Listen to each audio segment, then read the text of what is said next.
Canada's annual inflation rate fell to 2.7% in April, amid a broad-based slowdown in price growth and boosting expectations of an interest rate cut next month.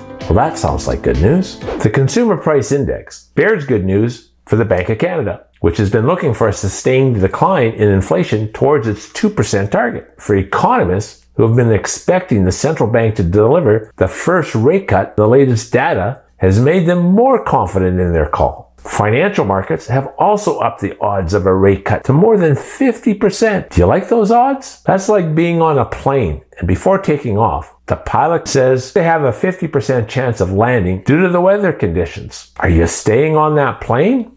I don't think so. The report goes on to say that today's data should have provided the all clear on the inflation front that the Bank of Canada needed to start cutting interest rates. The steady decline of inflation and the prospect of imminent rate cuts likely offer some relief to Prime Minister Justin Trudeau's government. The only steady decline is this WACKO NDP Liberal government. Ask yourself, are you further ahead financially than you were in 2023? How about 2022? What about 2021? I don't know of anyone who believes that inflation is under 3%. They forgot to calculate the items that we use every day, like food and gas for our vehicles. Alberta recently reported that on average, rents are up over 16% year over year from 2023. Groceries are up over 21% year over year. Since last summer, the governing NDP Liberals have been pummeled by Conservatives in the public opinion polls over the cost of living issues. Rapidly rising grocery prices have been a top concern. And while food prices are significantly higher than they were a few years ago, the data shows grocery prices grew at a modest pace in April, only rising 1.4% from a year ago. I don't think you can believe that either. You know, dinner used to be a night out at the Cake. Now it's a night out at McDonald's. Have you been into a McDonald's recently? At the end of 2019, a medium fries cost $1.79. Today, it's $4.19, over a 134% increase. That's right. And these are just potatoes. The McChicken cost you $1.29 in 2019. Today, it's $3.89.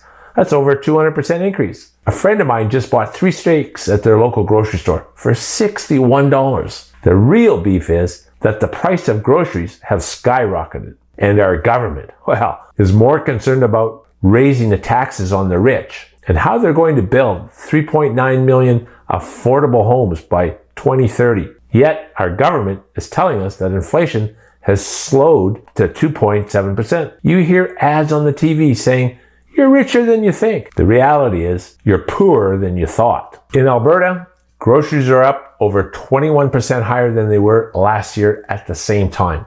Meanwhile, higher gasoline prices moderated the deceleration in inflation last month, so they say, with pump prices rising 6.1% year over year. They keep talking about the percentages instead of dollars. Ever handed a cashier a percentage sign to pay for your gas? See where that gets you. The Bank of Canada's core measures of inflation, which strip out volatile prices, slowed last month and are now below 3%. What have you purchased over the last 4 years that is not volatile?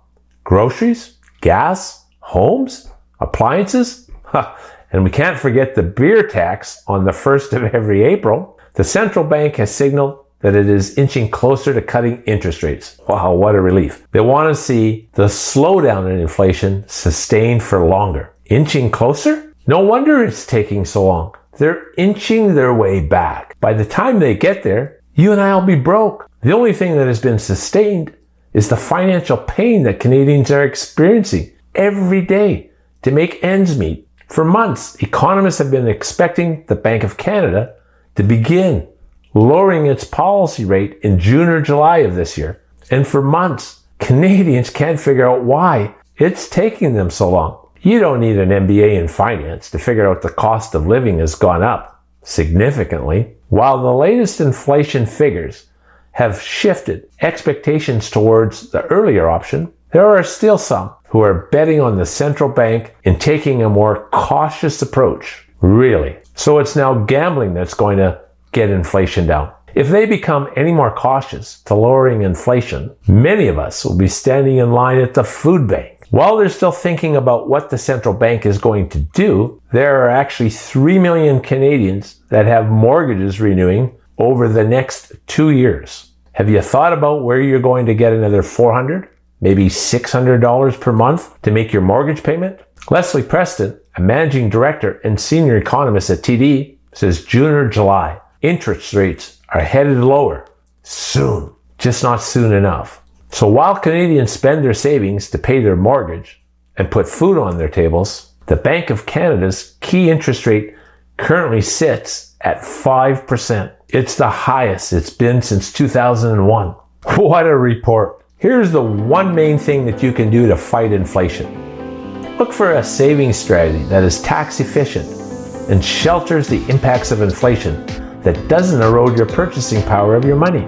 Discovering the banker's secret is one such strategy to securing your finances today and for your retirement.